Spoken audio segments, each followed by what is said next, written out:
ဇလန်လီစတက်မှာတော့အိန္ဒိယနိုင်ငံရဲ့အပူဆုံးနဲ့အစင်းရဲဆုံးစီးဝင် BR ပြည်နယ်လမ်းမထက်မှာဇလန်ကအစပြုပါတယ်။ဖုန်တောင်းထားနေတဲ့အဲ့ဒီရဲ့ဒေတာမှာအာနန်ခုမာဆိုတဲ့လူငယ်လေးတစ်ယောက်ကရှိပါတယ်။သူကတော့ရုပ်ရည်အဖြစ်ထူးခြားမှုမရှိပေမဲ့သူ့ရဲ့အုံနောက်ကတော့ကိန်းကနေနဲ့ပတ်သက်လာခဲ့မယ်ဆိုရင်ကွန်ပျူတာတစ်လုံးထပ်တောင်မှမြင်ဆန်နေတတ်ပါတယ်။အာနန်ရဲ့အဖေကတော့ဆိုရစာပူရိုင်းမှာအလုပ်လုပ်တဲ့ဝန်ထမ်းမလေးတစ်ယောက်ပါ။မိသားစုကတော့ဆင်းရဲပေမဲ့အဖေဖြစ်သူကတော့သူ့ရဲ့သားကိုပညာတက်ကြီးဖြစ်စေခြင်းနဲ့ဆန္ဒပြင်းပြသူပါ။အာနန်ရဲ့တနေ့တာကတင်ချာပုတ်စာတွေကြားမှာပဲကုံဆုံးလို့ရှိပါတယ်။သူကတော့ဒေတာကန်စာကြည့်တိုင်းမှာအသိဝင်ဖို့ပတ်ဆက်မရှိလို့စာကြည့်တိုင်းမှုကိုလည်းအမျိုးမျိုးမျက်နှာချိုတွေးပြီးခိုးဝင်ရပါတယ်။နိုင်ငံခြားကနေထွက်တဲ့တင်ချာဂျာနယ်တွေကိုဖတ်ဖို့အတွက်သူကထမင်းမစားဘဲနဲ့စာကြည့်တိုင်းမှာအချိန်ကုန်ဆုံးခဲ့ပါတယ်။ဒီမှာတော့သူကရန်စင်းတွက်ချက်ထားတဲ့ခက်ခဲတဲ့တင်ချာ theory တစ်ခုကိုနိုင်ငံခြားကနာမည်ကြီးဂျာနယ်တစ်ခုစီကိုလိမ်မှုပြီးတော့ပို့ပေးလိုက်ပါတယ်။အားလုံးကတော့မဖြစ်နိုင်ဘူးလို့ထင်ထားခဲ့ပေမဲ့အောင်စရာကောင်းတာတစ်ခုကအဲ့ဒီရဲ့ဂျာနယ်ကအာနန်ရဲ့ theory ကိုလက်ခံပြီးပုံနှိပ်ဖော်ပြလိုက်ပါတယ်။သတင်းကတော့တစ်မျိုးလုံးကိုဟိုးကြော်သွားစေခဲ့တာပါ။အဲ့ဒီရဲ့သတင်းကတော့တစ်မျိုးလုံးကိုလည်းဟိုးကြော်သွားစေခဲ့ပါတယ်။အာနန်ကတော့ permission တယောက်ဖြစ်အတိမတ်ပြုခံလိုက်ရပြီးမကြာခင်မှာပဲဘာကျော် Cambridge တက္ကသိုလ်ကနေကျောင်းတက်ဖို့အတွက်ဖိတ်ခေါ်စာရောက်လာခဲ့ပါတယ်။ဒါကတော့သူတို့ရဲ့မိသားစုအတွက်တည်းမဟုတ်ဘဲနဲ့တစ်မျိုးလုံးအတွက်ဂုဏ်ယူစရာဖြစ်နေကြတာပါ။အဖေဖြစ်သူကတော့ဝမ်းသာလွန်လို့မျက်ရည်တောင်မှကြားခဲ့ရပါတယ်။ဒါပေမဲ့လည်းပျော်ရွှင်မှုကတော့ကြာမခံခဲ့ပါဘူး။ Cambridge ကိုသွားဖို့အတွက်လင်းလက်မှတ်ခါနဲ့ဗီဇာကြီးအင်္ဂလန်မှာနေထိုင်ဖို့ကုန်ကျစရိတ်တွေကသူတို့ကိုစင်ရသားမိသားစုဝင်တွေအတွက်တောင်ကြီးတစ်လုံးလိုအလံဝင်နေခဲ့ပါတယ်။အာနန်ရဲ့ဖေကတော့တားဖြစ်သူရဲ့အိမ်မက်ကိုအကောင့်ထဲဖော်ပေးဖို့မြို့ဘော်ကအာဏာရှိတဲ့ဝင်ကြီးတွေချမ်းသာတဲ့သူတွေရဲ့စီမအကူအညီတောင်းခံခဲ့ပါတယ်။ဒါပေမဲ့အဲ့ဒီရဲ့လူတွေကတော့စင်ရသားတယောက်ရဲ့ပါရမီကိုအလေးမထားခဲ့ဘဲနဲ့လောင်ပြောင်နှင်ထုတ်နေခဲ့ကြပါတယ်။အဖေဖြစ်သူကတော့တားအတွက်စိတ်တော်ကားတွေရောင်းရင်းညမိတ်နေမနာကြိုးစားရင်းနဲ့တညမှာတော့နှလုံးရက်ပြီးရုတ်တရက်ဆုံးပါသွားခဲ့ရပါတယ်။အဲ့ဒီညကအာနန်ရဲ့ကဘာကြီးကပြိုလဲသွားခဲ့တဲ့ညပါပဲ။ဖခင်ဖြစ်သူရဲ့ဇာပနာကိုတော့မှမနေချင်ပါခဲ့ရပြီးတဲ့နောက်မှာတော့အာနန်ကတော့သူ့ရဲ့ Cambridge အိမ်မက်ကိုစက်ကူတစ်ခုလိုပဲလွန့်ပစ်လိုက်ခဲ့ရပါတယ်။ဝမ်ရီကချင်းချောက်လာတဲ့အခါအာနန်ကတော့ permission တင်ချပညာရှင်ဘွားကနေလမ်းဘေးမှာမုံလိုက်ရောင်းတဲ့ဘွားကိုလည်းရောက်သွားခဲ့ရပါတယ်။နေပူကျဲကျဲအောက်မှာဘာပီယမုံတွေကိုဝယ်ကြပေါအောင်လို့လိုက်အော်ရင်းနဲ့စပိန်နေရတဲ့အာနန်ရဲ့မျက်လုံးတွေရဲ့တဲမှာမျောလင်းချက်တွေကပျောက်ဆုံးနေခဲ့ရပါတယ်။အရင်ကသူ့ကိုဝိုင်းပြီးချီးကျူးခဲ့ကြတဲ့သူတွေ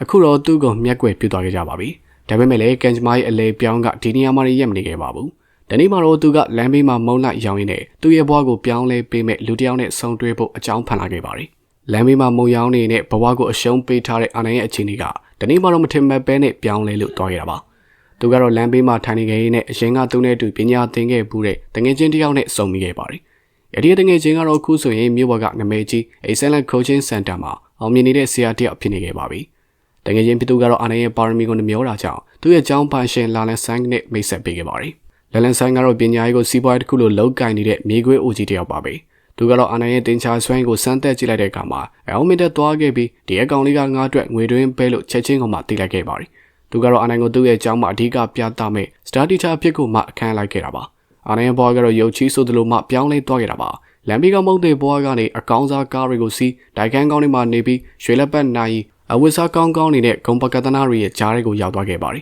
။အာနန်ရဲ့တင်ကြားပြသမှုကစမ်းသစ်လုံးနေကြတာကြောင့်ကျောင်းသားပေါင်းများစွာကတော့သူ့ရဲ့စီမှာတိုးဝဲတင်ကြားကြပြီးလာလန်ဆိုင်ရဲ့ကျောင်းဟာလည်းအစမတန်ကမှချမ်းသာလာခဲ့ပါရယ်။အာနန်ကိုရိုင်းကလည်းသူတစ်ခါမှမြင်ခဲ့ဘူးတဲ့ငွေကြေးတွေဂုံပြူစုတွေကိုလည်းပိုင်ဆိုင်လာခဲ့ရပါတယ်။ဒါပေမဲ့လည်းပစံတွေကျွဲဝလာတဲ့နဲ့မြအာနန်ရဲ့နှလုံးသားထဲမှာတစ်ခုခုကလိုအပ်နေတယ်လို့ခံစားလိုက်ရပါတယ်။တညမှာတော့အာနန်ကတော့မိုးတဲ့ရေထဲမှာစောက်လေးတအုပ်ကိုပိုက်ပြီးအခက်အခဲဖြစ်ပြနေတဲ့ကောင်လေးတယောက်ကိုလည်းတွေ့လိုက်ရပါတယ်။အဲ့ဒီကောင်လေးကတော့ပတ်ဆက်မရှိလို့ပညာမသိရပေမဲ့ပညာကိုလည်းငတ်မွတ်နေတဲ့သူတယောက်ဖြစ်ပါတယ်။အဲ့ဒီအချိန်မှာအာနန်ရဲ့နားထဲမှာသူ့ရဲ့ဖေအသက်ရှင်စဉ်ကပြောခဲ့တဲ့စကားတစ်ခုကိုလည်းပြန်ပြီးတော့ကြားရောက်လာပါတယ်။ဘယင်းရဲ့သားမဘယင်းဖြစ်ရမယ်ဆိုတဲ့ခေတ်ကကုန်သွားပြီ။အခုခေတ်ကရေချင်းရှိတဲ့သူမှဘယင်းဖြစ်ရမယ်ခေတ်ဆိုပါပဲ။အဲ့ဒီစကားကအာနန်ရဲ့နှလုံးသားကိုဒိန်ကနေနဲ့ရိုက်ခတ်သွားခဲ့ပါတယ်။သူကတော့အခုလက်ရှိရနေတဲ့စီးစဉ်တွေကချမ်းသာတဲ့သူရဲ့သားသမီးတွေကိုပဲပို့ပြီးတော့တော်အောင်ပို့ပြီးတော့ချမ်းသာအောင်လုပ်ပေးနေတာဖြစ်ပြီးတကယ်ပညာလူလာတဲ့သူ့လိုစင်ရသားကလေးတွေကိုတော့မျက်ကွယ်ပြုထားမိမှန်းနောင်တရစွာနဲ့တည်သွားခဲ့ရပါတယ်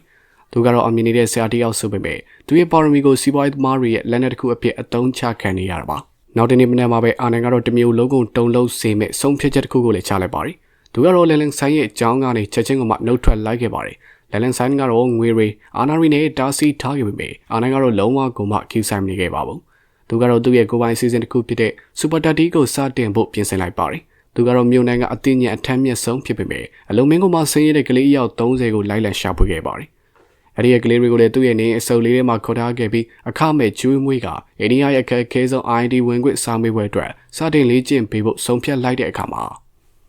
အာနန်စူပါတက်တီအစီအစဉ်စတင်လိုက်တဲ့အချိန်မှာတမျိုးလုံးကတော့သူ့ကိုယူတယောက်လိုကြည့်နေခဲ့ကြပါတယ်။အောင်မြင်နေတဲ့ဘွားကိုဆွန့်လွတ်ပြီးလမ်ဘေးကကလေးတွေကိုခါမဲ့တင်မိမယ်ဆိုတာဘယ်သူမှမယုံနိုင်စရာဖြစ်ပျက်ကြီးတစ်ခုပါပဲ။ဒါပေမဲ့လည်းအာနန်ကတော့ဂေးဆိုင်မနေခဲ့ပါဘူး။သူအဝတ်တစ်ထည်ကိုတစ်ခုနဲ့သူ့စီကိုရောက်လာခဲ့ကြတဲ့စုပ်ပြတ်တက်နေတဲ့အဝတ်စားတွေကိုဝတ်ထားခဲ့ပေမဲ့မျက်လုံးထဲမှာတော့အိမ်မက်တွေတောက်ပါနေတဲ့ကလေးယောက်30ကိုသူ့ရဲ့အိမ်စုပ်လေးထဲမှာပဲနေရာချပေးလိုက်ပါတယ်။တကယ်အခက်အခဲကတော့ဒီမှာနေစတင်တာပါ။ဝင်ငွေလုံးဝမရှိတော့တဲ့အတွက်ဒီရဲ့ကလေးယောက်30နဲ့သူ့ရဲ့မိသားစုဝင်တွေကိုနေစိတ်ကျွေးမွေးဖို့ကကြီးမားတဲ့ဝန်တော့ဝင်ပိုးကြီးဖြစ်လာခဲ့ပါတယ်။အာနယ်မီခင်ကတော့တားဖြစ်သူရဲ့စိတ်ဓာတ်ကိုနားလေတာကြောင့်အိမ်မှာရှိတဲ့ဖိုးတန်ပစ္စည်းတွေကိုတစ်ခုပြီးတစ်ခုရောင်းချပြီးဇန်နဲ့ဟင်းသီးဟင်းရက်တွေကိုလည်းဝယ်ပေးခဲ့ရပါတယ်။တခါတလေမှဟင်းချက်စရာမရှိတော့လို့စားနဲ့ထမင်းကိုပဲအားလုံးတူတူစားခဲ့ကြရပါတယ်။ကလေးတွေကတော့ဘိုက်စားတဲ့ဒဏ်ကိုခံစားခဲ့ရပေမဲ့အာနယ်ရဲ့တင်ကြားမှုတွေကသူတို့ရဲ့ဘိုက်စားမှုကိုမေးပြောက်လို့သွားစေခဲ့ပါတယ်။အာနယ်ရဲ့တင်ကြားတဲ့ပုံကအခြားသူတွေနဲ့လုံးဝကိုမှမတူခဲ့ဘဲနဲ့ထူခြားလွန်နေခဲ့ပါတယ်။သူကတော့စာအုပ်ထဲက theory တွေကိုကြက်ခိုင်းတာမျိုးဟုတ်နေပေမဲ့လက်တွေ့ဘဝတွေကအရာတွေကိုတင်ချာနဲ့ယူဝဗေဒဘောတရားတွေကိုပေါင်းဆက်ပြပါတယ်။ဥပမာရေတွင်းတွေကရေခတ်တဲ့အခါမှာဂျိုးကနေတဆင်ရေပုံးကိုဆွဲတင်တဲ့အားအကြောင်းကိုမျက်မြင်ကိုယ်ရရှင်းပြတာမျိုးလမ်းမေးမှာစော်ကစားနေတဲ့ကလေးတွေရဲ့ရွေလျားမှုကိုကြည့်ပြီးအလင်း velocity ကိုလည်းတွက်ချက်ခိုင်းတာမျိုးတွေပဲဖြစ်ပါတယ်။ကလေးတွေကတော့ပညာရက်ကိုကြောက်စရာအရာတစ်ခုလို့မဟုတ်ဘဲသူတို့ရဲ့ပုံဝင်ခြင်းကအရာတွေဖြစ်ပျော်ပျော်ရွှင်ရွှင်ကိုမှတင်လာကြပါတယ်။ဒါပေမဲ့လည်းပြင်လောကမှာတော့ရန်သူတွေကတော့စောင့်ကြိုနေပါတယ်။လလင်းဆိုင်ကတော့အာနန်ကိုသူ့ရဲ့စီးပွားရေးပြိုင်ဘက်လို့တတ်မှတ်လိုက်ခဲ့ပြီးနေမျိုးစုံနဲ့ပဲနှောက်ယှက်ခဲ့ပါတယ်။ပထမဆုံးအနေနဲ့ကျောင်းရဲ့ရေနဲ့လက်စစ်မီးကိုလည်းဖျက်တောက်လိုက်ပါတယ်။အမောင်ထဲမှာဖေးအောင်နိုင်တဲ့စာတင်နေတဲ့ကလေးတွေကိုမြင်ရတာအာနန်အတွက်ကတော့ရင်နာစရာတစ်ခုပါပဲ။နောက်ပိုင်းမှာတော့လလန်းကတော့လူမိုက်တွေကိုလွတ်ပြီးကလေးတွေကိုလည်းချင်းချောက်ကအစားတောက်တွေထဲမှာလည်းအစိတ်ကပ်ဖို့ကြံစီတာတွေထိကိုမှလှုပ်လာခဲ့ပါတယ်။အဆိုးဆုံးကတော့ကျောင်းသားတွေရဲ့စိတ်ဓာတ်ပါမျိုးပေါ်ကအင်္ဂလိပ်စကားပြောတတ်တဲ့အဝတ်စားကောင်းကောင်းဝတ်တဲ့ကျောင်းသားတွေကိုမြင်ရတဲ့အခါအာနန်ကလေးတွေကတော့သူတို့အောက်ကျနောက်ကျဖြစ်တယ်လို့ခံစားလိုက်ရပါတယ်။ငါတို့ကလမ်းဘေးကကလေးတွေပဲငါတို့ကတကယ်ရော IIT ဝင်ခွင့်ရပါမလားဆိုတဲ့တန်ရာတွေကသူတို့ရဲ့စိတ်ထဲကိုဝင်လာခဲ့ပါတယ်။ဒါကိုသိတဲ့အာနန်ကတော့တညမှာကလေးတွေကိုခေါ်ပြီးဟော်လီပွဲကိုလည်းကျင်းပပေးပါတယ်။ဒါပေမဲ့လည်းအဲ့ဒီရဲ့ပွဲမှာသူကကလေးတွေကိုအင်္ဂလိပ်စာမတတ်ပေမဲ့သူတို့မှရှိတဲ့သိပ္ပံပညာနဲ့ပျော်ပွဲရှင်ပွဲကိုလည်းဘယ်လိုစိတ်ဝင်စားစရာကောင်းအောင်လုပ်လို့ရတယ်လဲဆိုတာကိုလက်တွေ့ပြခိုင်းပြီးတော့သူတို့ရဲ့ယုံကြည်မှုကိုလည်းပြန်လည်တိစောက်ပေးခဲ့ပါတယ်။အာနန်နဲ့သူ့ရဲ့ចောင်းသားရောက်30အတွက်အခြေအနေတွေကတော့အစွန်ဆုံးကိုလည်းရောက်ရှိလိုလာခဲ့ပါတယ်။အစားတောင်းငတ်မှုနဲ့ရန်သူတွေရဲ့ဖိအားပေးမှုတွေကြောင့်အားလုံးကတော့လူရောစိတ်ပါပင်မနှံ့နေကြပါပြီ။ဒါပေမဲ့လည်းအာနန်ကတော့သူ့ရဲ့ចောင်းသားတွေကိုမင်းတို့ကဒီရဲ့စင်ရဲရင်းကနေလွန်မြောက်ဖို့အတွက်တိုက်ပွဲဝင်နေတဲ့စစ်တီတော်တွေပဲလို့အမြဲတမ်းတတိပေးနှိုးဆော်ခဲ့ပါတယ်။လလင်းဆိုင်ကတော့အာနန်ရဲ့စူပါတတိအောင်မြင်သွားခဲ့မယ်ဆိုရင်သူ့ရဲ့စီးပွားရေးလုပ်ငန်းစုကြီးတစ်ခုလုံးကပြိုလဲသွားနေတဲ့ဆိုတာကိုသိနေခဲ့ပါတယ်။ဒါကြောင့်မလို့နောက်ဆုံးလက်နဲ့အနေနဲ့အကြမ်းဖက်မှုကိုလည်းစတင်အသုံးပြုခဲ့ပါတယ်။သူကတော့ဒေသခံလူမိုက်တစုကိုငွေပေးပြီးအာနန်ကိုလည်းလှုပ်ကြံဖို့လည်းစိတ်ခံလိုက်ပါတယ်။တညမှာတော့အာနန်ကလမ်းဘေးမှာရှိနေစဉ်လူမိုက်တွေရဲ့ရုတ်တရက်တိုက်ခိုက်ခြင်းကိုလည်းခံလိုက်ရပါတယ်။တနက်တန်ရာနဲ့ဒဏ်ရာပြင်းထန်ရရှိသွားခဲ့တဲ့အာနန်ကိုစေးရုံရေးပေါ်ဌာနတို့လည်းတင်လိုက်ရပါတယ်။စေးရုံမှာတော့အာနန်ကတတိမိနေတဲ့အချိန်မှာကျောင်းသားတွေအတွက်အမောင်ဆုံးချိန်မှာပဲလင်းလင်းဆိုင်ရဲ့လူမိုက်တွေကဒီရဲ့ခွေးကိုအသုံးချပြီးကျောင်းသားတွေစာတင်တဲ့နေရာကိုလည်းတနက်တွေဓာတ်တွေနဲ့ဝင်ရောက်စီးနှင်းဖို့ရောက်လာခဲ့ကြပါတယ်။ဆရာမရှိတဲ့အချိန်မှာကလေးတွေကတော့ကြောင်းလန့်တရားဖြစ်နေခဲ့ပေမဲ့အကြီးဆုံးကျောင်းသားကတော့သူတို့ကိုတတိပေးလိုက်ပါတယ်။ဆရာကငါတို့ကိုပညာဆိုတာလက်နဲ့ပေးလို့တင်ထားပေးပါတယ်။အခုအဲ့ဒီရဲ့လက်နက်ကိုထောက်သုံးရမယ့်အချိန်ပဲဒီနေရာမှာပဲဇလန်ရဲ့စိတ်လှုပ်ရှားစရာအခန်းကိုတွေ့ရပါတယ်။ကျောင်းသားရောက်30ကကြောင်းလန့်ပြီးထွက်ပြီးမယ်စာသူတို့တင်ထားတဲ့ယူပါဒါနာနဲ့သင်္ချာ theory တွေကိုလက်တွေ့အသုံးချပြီးခုခံဖို့လည်းပြင်ဆင်ကြပါတယ်။သူတို့ကတော့ကျောင်းထဲမှာရှိတဲ့အသုံးဆောင်ပစ္စည်းတွေကိုသုံးပြီးထောင်ချောက်တွေကိုလည်းဆင်ကြပါတယ်။မန်ချက်တွေကိုအသုံးပြုပြီးနေအောင်ကြီးသို့မဟုတ်မီးအောင်ကိုစူးစီးကရန်သူရဲ့မျက်စိကိုကျိန်းစေပြီးရှင်းမြင်အောင်ကိုလည်းလုပ်ပါတယ်။တက္ကမကြီးတွေမှာလက်စစ်ဓာတ်တွေလွတ်ထားပြီးလူမိုက်တွေဝင်လာတဲ့အခါမှာဓာတ်လိုက်အောင်လည်းလှုပ်ဆောင်ကြပါတယ်။အလေးချိန်နဲ့အရှိန် theory ကိုသုံးပြီးလေးလံတဲ့ပစ္စည်းတွေကိုအချိန်ကိုက်ပြုတ်ကြအောင်လည်းစီစဉ်ထားပါတယ်။လူမိုက်တွေကတော့တနက်တွေကင်ထားခဲ့ပေမဲ့သိပ္ပံနည်းကျတိုက်ခိုက်မှုတွေရဲ့အကြမ်းမှာဘာလို့ဘာကန်ရမလဲမသိခဲ့ပဲနဲ့အထိနာကုန်ခဲ့ပါတယ်။ကလေးတွေကတော့စာအုပ်ထဲက theory တွေကတကယ်လက်တွေ့လောကမှာဘလောက်ဆွမ်းအားကြီးလဲဆိုတာကိုကိုရန်တက်တွေပြနိုင်ခဲ့ပါတယ်။နောက်ဆုံးမှာတော့လူမိုက်အုပ်စုကကြောင်းလန့်တကြားနဲ့ထွက်ပြေးသွားခဲ့ရပါတယ်။ဒီအောင်မွေးကတော့ကျောင်းသားတွေရဲ့စိတ်ဓာတ်ကိုအကြီးအကျယ်ကမှပြောင်းလဲသွားစေခဲ့ပါတယ်။သူတို့ကတော့ကိုယုံကြည်မှုအပြည့်အဝရရှိသွားခဲ့ကြပါတယ်။ဇေယုံကဆင်းလာခဲ့တဲ့အာနန်ကတော့သူ့ရဲ့ကျောင်းသားတွေရဲ့ရဲမှုကိုမြင်ပြီးဝမ်းသာပီတိဖြစ်ခဲ့ရပါတယ်။အခုဆိုရင်တော့သူတို့အားလုံးကအိန္ဒိယရဲ့အခက်ခဲဆုံး ID ဝင်ခွင့်စာမေးပွဲကြီးကိုလည်းရင်ဆိုင်ဖို့အဆင်သင့်ဖြစ်နေကြပါပြီ။နောက်ဆုံးမှာတော့အဆုံးဖြတ်ပေးမဲ့နေ့ရက်ကိုရောက်ရှိလိုလာခဲ့ပါပြီ။အိန္ဒိယတနိုင်ငံလုံးကထောင်တောင်းချီတဲ့ကျောင်းသားတွေကဝင်ရောက်ရှင်ပြိုင်ကြတဲ့ ID ဝင်ခွင့်စာမေးပွဲကြီးကိုအာနန်ရဲ့ကျောင်းသားရောက်30စလုံးကရင်ခုန်စွာနဲ့ရင်ဆိုင်ကြရပါတယ်။သူတို့ကစာမေးပွဲခန်းမတွေကိုခြေလန်းလိုက်တဲ့အခါသူတို့ရဲ့နောက်ခံဆင်းရဲမွဲတေမှုတွေငမို့ခဲရတဲ့ညတွေနဲ့ရန်သူတို့ရဲ့ချင်းချောင်းမှုတွေကိုမေ့ပစ်လိုက်ပြီးသူတို့ရဲ့ခေါင်းထဲမှာတင်းချာဂိမ်းကနေနဲ့သိပ္ပံ theory တွေကိုပဲအပြည့်အဝအာရုံစိုက်ထားကြပါတယ် ဇာမဝဲဖြည့်စုံနေစဉ်အတွင်းမှာကျောင်းသားတယောက်ကတော့အာနန်တင်ပေးခဲ့တဲ့မင်းကုန်းတစ်ခုကိုမြင်ရင်အဖြေကိုရင်မကမနဲ့အဲ့ဒီရဲ့နောက်ွယ်ကဒိတ်ဘယ်ကိုပါမြင်အောင်ကြည့်ပါဆိုရဲဒီရဲ့စကားကိုနှလုံးသွင်းပြီးဖြေဆိုကြပါရီ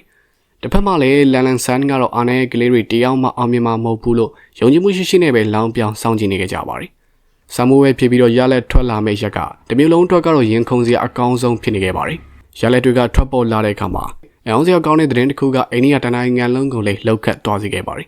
စူပါဒါဒီအစီအစဉ်ကစီရင်သားကျောင်းသား30စလုံးကစာမေးပွဲကိုလည်းထူးထူးချွန်ချွန်နဲ့အောင်မြင်သွားခဲ့ကြပါရီဒါမှမဖြစ်နိုင်ဘူးလို့အားလုံးကထင်ထားတဲ့ຢာတစ်ခုပါသတင်းတောက်တွေကတော့အာနယ်ရဲ့အိမ်အစုံလေးစီကိုအလူရက်ကိုမှရောက်ရှိလိုလာခဲ့ကြပါရီအဝိစာနနန်ပါပါနဲ့မိဘတွေကသူတို့သားသမီးတွေရဲ့အောင်မြင်မှုကိုကြားလိုက်ရတဲ့အခါဝမ်းသာမျက်ရည်တွေကကြာကုန်ကြပါရီကျောင်းသားလေးတွေကတော့သူတို့ရဲ့စီအာနယ်ကိုဖက်ပြီးငိုကြပါရီဒီအောင်ပွဲကစာမွေးပွဲအောင်တာထက်ကမှပို့ပါရီဒါဟာပညာရေးကချမ်းသာတဲ့သူတွေရဲ့လက်ဝကြီးအောင်မှုမဟုတ်ဘူးဆိုတော့ကိုလည်းကဘာကြီးကိုလည်းတက်တည်ပြလိုက်တာဖြစ်ပါတယ်ဇလန်ရဲ့အဆုံးသတ်မှာတော့အောင်မြင်သွားတဲ့ကျောင်းသားတွေကကဘာကျော်ကမ်ပဏီကြီးတွေနဲ့အဖွဲ့အစည်းတွေမှာထူးခြားတဲ့ပညာရှင်တွေဖြစ်လာခဲ့ကြပါတယ်အာနန်ကူမာကတော့ဒီနေ့တက်တီသူ့ရဲ့စူပါဒါဒီအစီအစဉ်ကိုရေရိုးသားသားနဲ့ဆက်လက်လုပ်ကိုင်နေစေဖြစ်ပြီးနေစနစ်တိုင်းလည်းစင်ရသားကလေးတွေရဲ့ဘဝကိုလည်းပြောင်းလဲပေးနေကြတာဖြစ်ပါတယ်ခင်ဗျာ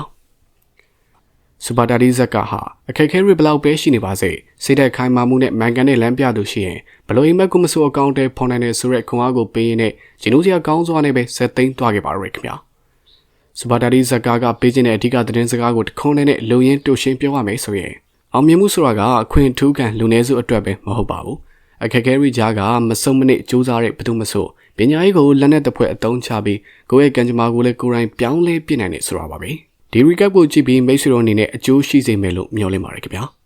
နောက် recap တွေမှာလည်းဇကားထဲမှာပါတဲ့အနစ်တွေကိုအချစ်တွေနဲ့တင်ဆက်ပေးသွားမှာမလို့ကျွန်တော်ရဲ့ Stone Nobel Recap Channel လေးကိုလည်း subscribe လုပ်ထားပေးကြပါဦးနော်